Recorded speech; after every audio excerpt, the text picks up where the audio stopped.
Olá, meu nome é Rodrigo Lopes, sou jornalista do Sistema FIEP.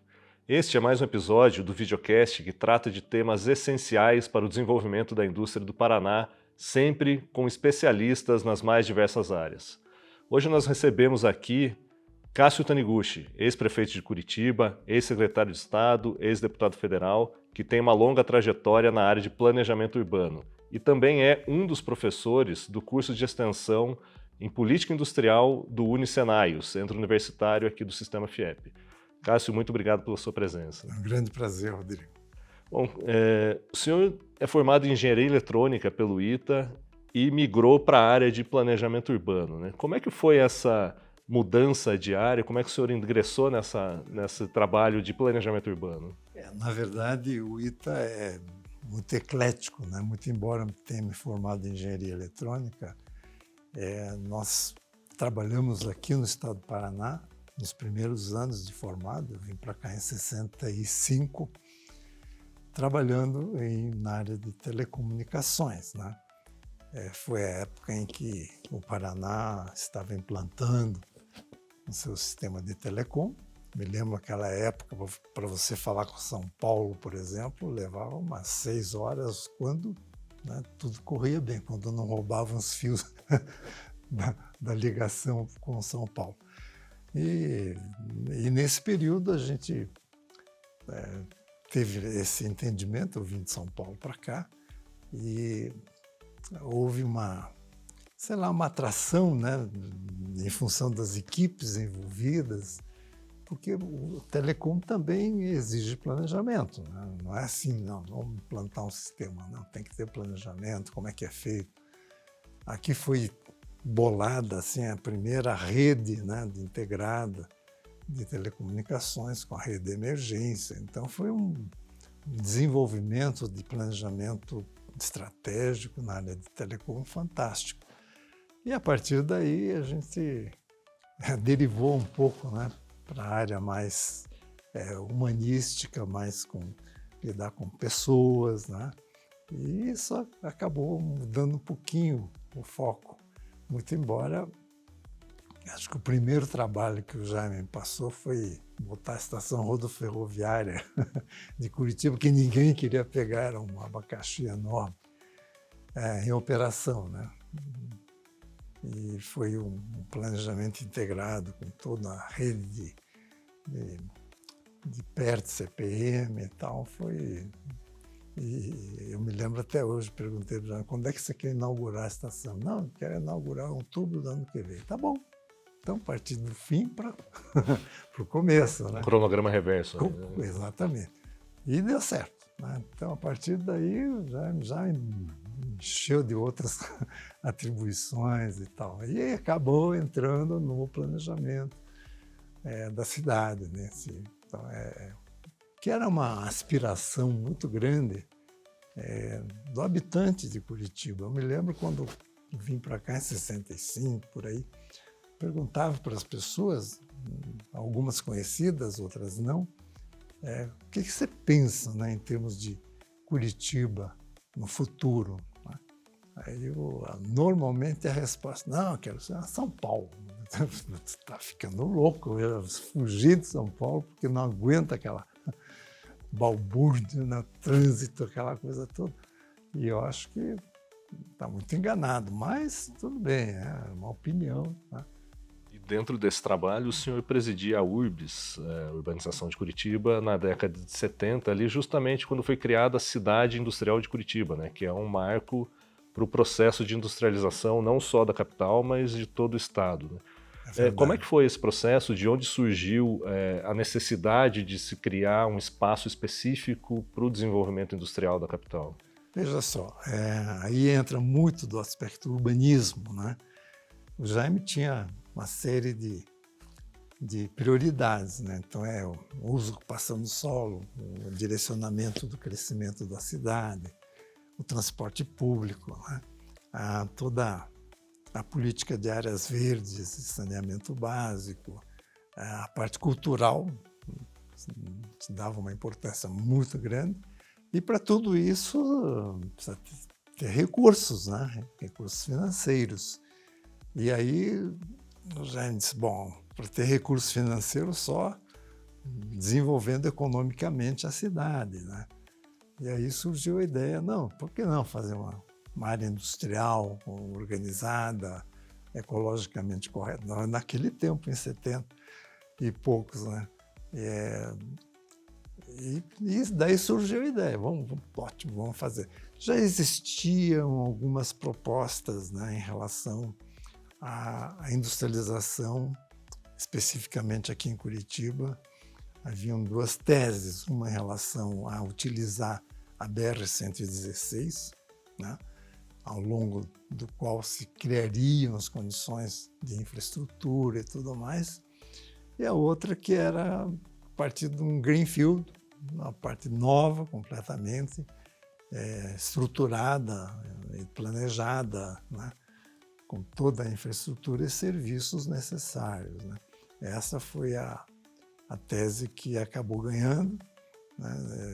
Havia naquela época várias propostas em relação à própria BR-116, né, no trecho urbano aqui, que aí virou linha verde, não sei por que cargas d'água botaram linha verde. Mas, de qualquer maneira, existiam essas possibilidades e a gente optou para ter uma nova área industrial organizada, planejada, para que houvesse uma alavancagem, né, não só de geração de emprego e renda, mas, sobretudo, de novos recursos para o financiamento de todas as propostas que o Jaime tinha na cabeça. E foi uma estratégia que deu resultado, né? Que deu Logo resultado. Vieram grandes empresas, a Duras Volvo. penas, mas deu resultado. A Volvo foi uma das empresas que se instalou ali no final da década, enfim, e isso acabou mudando, de certa forma, até o perfil econômico do Estado, né? Não só da capital. Né? Então foi um marco para o desenvolvimento industrial do Estado. Dentro de um conceito naquela época, nós tínhamos o FDE, o Fundo de Desenvolvimento Econômico, que foi criado na época do Ney Braga, né, como governador, e com o pessoal economista gênios, né? Então, Alex Beltrão, esse pessoal todo, que imaginou criar um mecanismo de financiamento muito criativo. Só para ter uma ideia, era o primeiro empréstimo compulsório da história do Paraná, né? Naquele tempo, o imposto de consumo era o IVC, né? Imposto de Vendas e Consignações, que era aquela coisa entrando em cascata, né? Quer dizer, todas as operações incidiam o tal do IVC, que é nada mais, nada menos que aquele imposto lá do cheque que depois o pessoal brigou para, né, acabar com ele. Mas, de qualquer maneira, um percentual muito pequeno gerava um monte de recursos. E o FDE foi utilizado fundamentalmente para obras de infraestrutura. 80% do fundo era para a infraestrutura, que o Paraná carecia muito, né? Nem Estrada do Café tinha, imagina, né? E aí, então, esse fundo, 20%, era destinado a financiamento de indústrias, e várias indústrias aconteceram, né? Indústrias de óleos vegetais, o próprio Cacique Café Solúvel, até o laboratório Londre Pharma, né? Aconteceram algumas indústrias, mas de uma forma muito pulverizada, assim, né? Sem uma diretriz mais coordenada, digamos assim. Mas a cidade industrial tinha por esse objetivo uma consolidação de uma coisa que já vinha, né, na cabeça das pessoas que estavam lidando com isso, dos economistas, dos engenheiros. E aí, de fato, em 19 de janeiro de 73, então o governador Parigô de Souza assinou um decreto criando a cidade industrial de Curitiba como um projeto totalmente inovador, a partir do zero praticamente, né? E a gente aproveitou também para usar a área industrial que abrangia mais de 4.300 hectares, né? Naquele tempo, uma área totalmente agrícola, mas, né, sem muita infraestrutura, sem nada de infraestrutura, e sim criar um novo modelo, né, de desenvolvimento econômico e social. E isso aconteceu realmente ao longo desse período todo. E, como dizia já, dinheiro não tem, então te vira. Tinha que dar um jeito, né? Tem que dar um jeito. O senhor participou também ativamente aí como secretário de Estado de um próximo grande ciclo de desenvolvimento industrial do Estado, que foi a vinda das montadoras, né? Renault, Volkswagen, a Chrysler na época também. Na época, sim. Como é que foi esse planejamento? Aí já era uma política um pouco mais baseada em questão de incentivos fiscais e já não havia tanto espaço para desenvolvimento de grandes indústrias aqui em Curitiba, né? Então, como foi esse planejamento para trazer essas montadoras? A cidade industrial tinha duas grandes indústrias já localizadas, que era a New Holland, fabricante de colheitadeiras, né? E a Volvo, na região norte, em 79, se não me engano, mais ou menos. E, obviamente, todo o conjunto de infraestrutura, serviços, habitação, etc., etc. Quer dizer, havia necessidade de criar uma integração disso tudo. E quando começou, naquela época da cidade industrial, não tinha incentivos fiscais do Estado, nem guerra fiscal, né? Nem se falava muito nisso. E a partir de um certo ponto em diante, acho que foi na década de 70 e alguma coisa, vários estados criaram mecanismos de incentivos através do ICMS, que já tinha havido uma reforma tributária, né, em 66, se não me engano, e que essa receita tributária de ICMS era o chamariz, né, um anzol para trazer as indústrias, porque tinham um monte de vantagens, né? E, de fato, foi uma guerra fiscal por trazer a Renault, foi uma luta grande, né? Porque os mineiros estavam firmes em cima e havia necessidade de criar instrumentos vantajosos para a indústria, né? Eu entendo, assim, essa questão de incentivos fiscais sob dois prismas, talvez diferentes. Uma é, claro, uma forma de atrair indústria, né? Isso se aplica hoje em dia na Europa, nos Estados Unidos também, né? A outra é em relação à competitividade. A indústria que tem incentivos não vai se esforçar tanto em ter maior produtividade, tecnologias novas, né, inovações, enfim, coisas que dariam condições de competição da indústria brasileira no exterior, né? Tanto é assim que o Brasil ainda é considerado hoje um país extremamente fechado, né, do ponto de vista de competição. E isso, obviamente, deixou as indústrias mais né, menos inovadoras, digamos assim, né? Isso, ao longo desse período todo, 30 anos, a produtividade é zero. Praticamente não houve grandes avanços, né? E isso é um dos grandes entraves que a gente sente isso num período em que agora, recentemente, né, se fala em desindustrialização. Isso é fruto desse processo todo que, lamentavelmente, aconteceu, né? Claro, para alguns estados foi extremamente vantajoso, mas para o país como um todo, eu acho que deixou a desejar. Mas aqui no Paraná essa estratégia acabou dando resultado, né? Essas empresas que vieram continuam investindo no estado, continuam investindo em inovações, enfim, também foi um ciclo virtuoso aí de desenvolvimento para o estado. É verdade. Só para ter uma ideia, né? Quando a Volvo se instalou aqui, eles queriam fabricar caminhões pesados, que eles eram especialistas nisso. Só que, numa das viagens que eu já fiz lá para a Suécia, em Gotemburgo, ele viu uns ônibus espetaculares, né? Articulados, tal, não sei o quê. Disse, bom, mas vocês fabricam os melhores ônibus do mundo. O que vocês querem fabricar caminhão? Vamos fabricar ônibus também, né?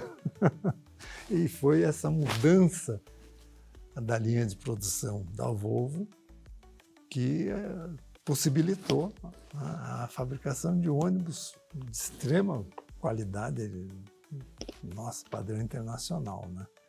Já falando dessa evolução da indústria, esse momento atual da indústria com novos desafios, e puxando para o módulo que o senhor ministra aqui no curso de extensão do Unisenai, que fala de estratégias de desenvolvimento para os municípios, né?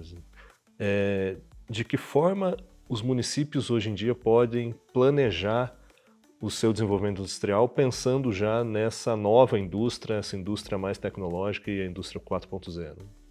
De fato, o que a gente observou ao longo desse período todo, na primeira missão econômica ao Japão, por exemplo, foi em 73. A gente já viu algumas indústrias lá, já havia um núcleo industrial em Araucária, né? O prefeito lá resolveu bancar lá, Ponta Grossa, né? Um entroncamento rodoviário fantástico, e a gente viu que algumas indústrias teriam condições de serem instaladas, tanto que vieram algumas indústrias para Ponta Grossa, a Harima, por exemplo, que utiliza a matéria-prima do reflorestamento, que é basicamente da resina, né? Produção de terebentina, tintas, verniz. E em Araucária veio a indústria de óleos, né? E fora outras que vieram depois, metal, mecânica, etc. Mas isso foi já logo no início do processo de distritos industriais, né? Várias cidades fizeram esses distritos, Londrina, Maringá, Cascavel, enfim, várias cidades partiram para essa. Então, eu imagino que a cidade como um todo poderia ser o grande núcleo de desenvolvimento, né? Tanto é assim que o polo de software da cidade industrial depois migrou para a cidade como um todo, né? Inclusive com incentivos, né, do ISS, do município de Curitiba. Então, esse processo de criação, né, já não é nem indústria, é uma indústria de serviço, então ele é tudo muito, muito vinculado, né? E criou realmente uma massa crítica muito grande. Eu vejo, por exemplo, Florianópolis, a CAT é basicamente software, né? E é uma potência, né? Várias empresas se desenvolveram lá, estão gerando empregos, estão gerando receitas para o município de uma maneira extraordinária. O futuro caminha por aí, né? Com a inteligência artificial que está aí bombando também, as coisas mudam. Pensando justamente em municípios de menor porte, de que forma esses municípios podem pensar no desenvolvimento de indústrias ou de setores específicos como esse de software? Qual é o planejamento que eles precisam fazer ou a que órgãos eles podem recorrer para impulsionar esse desenvolvimento? Bem, eu vou até antecipar um caso típico aqui no Paraná, né? Que é o município de Açaí, lá perto de Londrina, que era uma colonização japonesa e tal, estavam perdendo população hoje, deve ter quantos? 14 mil habitantes, bem pequeno. E um detalhe muito importante, teve um visionário, sempre tem que ter alguém, né?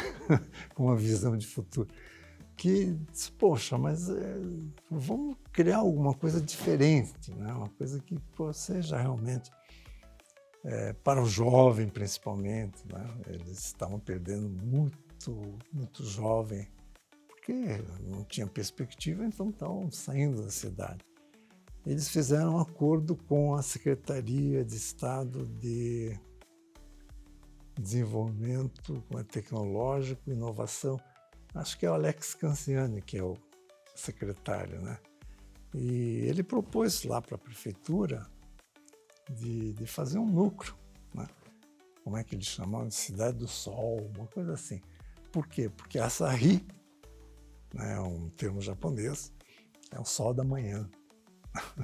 Então, o que eles dizem? Não, aqui vai ser Sol, né, do software. Bom, e então, desenvolvendo, criaram escolas, todas elas equipadas com computadores, criaram também núcleos de pessoas afins, né, para se juntarem e desenvolverem.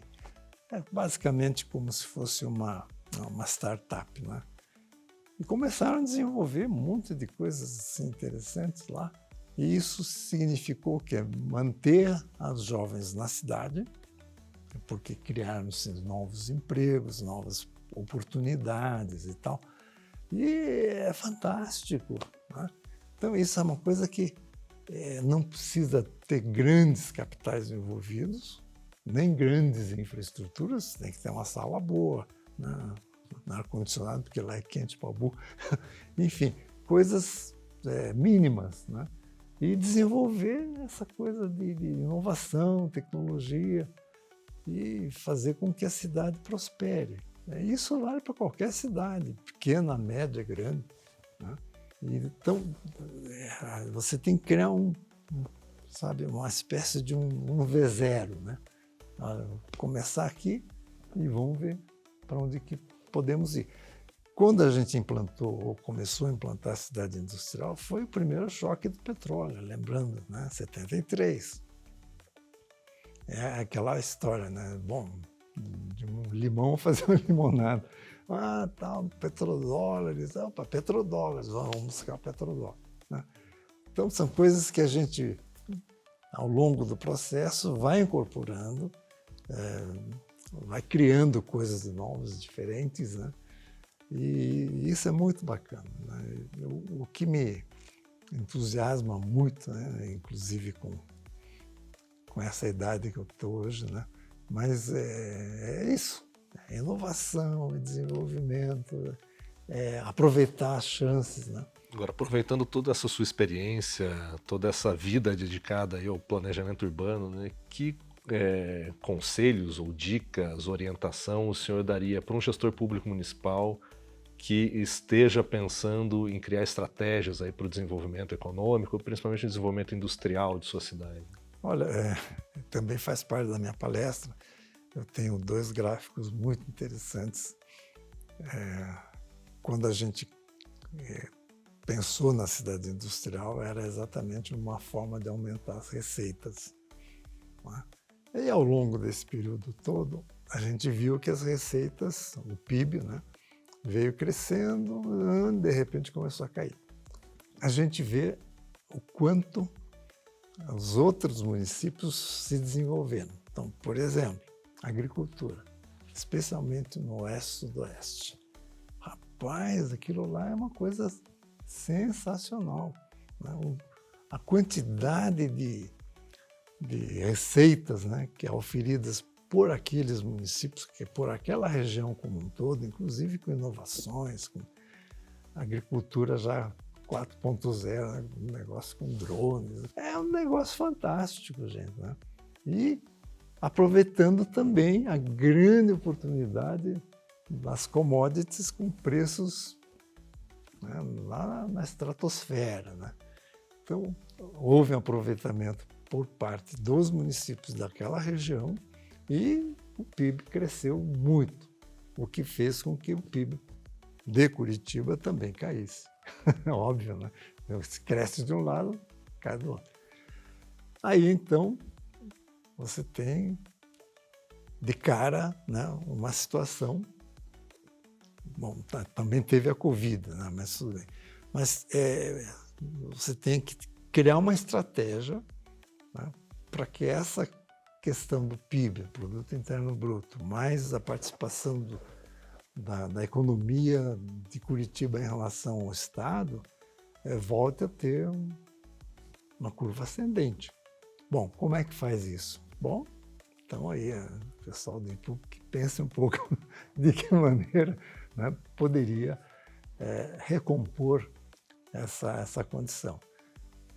Várias cidades estão investindo muito nessa questão agrícola. Londrina é um caso tipo, com o Cocreagro. Eles criaram um núcleo de desenvolvimento tecnológico lá em Londrina.